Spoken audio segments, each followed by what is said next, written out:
пред тоа, ако може малку да Ајде, ја заокружам јас оваа поведете. тема. Јас на маса не би седнал со никој кој нема аргументи исто толку стари дека така се вика колку што има македонецот. Јас се покажав ова глинена плочка, овдека на маргините има пишува Пир Македонски. 5000 години пред наша ера. Еве овака позголемено ќе го прикажам. Нели? Енемо го овдека Пир Македонски. Значи 5000 години пред наша ера имаме владетел зет кој се вика Пир Македонски. Династичкото презиме на нашите цареви е македонски. Ако е тоа придавка од именката Македонија, значи цел овој полуостров во тоа време се викало Македонски полуостров, Македонско море, па потоа стана Егејско море, па грците почнале да парират, па сакале да ни го направат Хеленско или Еленско море и така натаму. Што друго би им порачал?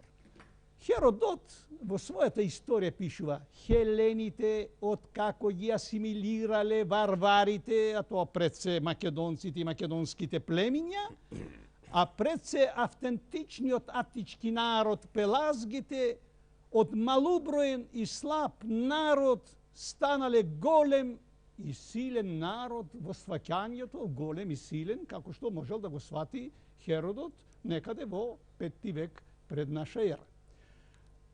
Еден Платон се жали дека во Атина во тоа време варварките се уште им зборуваат на нивните деца на тој варварски јазик. Па исто така Херодот ни вика дека Атина или Атинскиот град е пелазгиски град. Значи не го изградиле грци. Зошто? Па не постоеле тие, како што реков во почетокот Тукидид, кај што споменува, вика, до 7 век нема заедничко име Хелени. И така никој не се викал. Најдобар доказ е тоа што во Илијада и во Одисеј никаде не се споменува кумулативно име или општо име Хелени за народ. Тоа се представници на одредени градови државички и тие со ова асимилација, што ја спомна професорот Огинар, нели се обиделе да направат некој си вештачки народ. Тоа е компилација.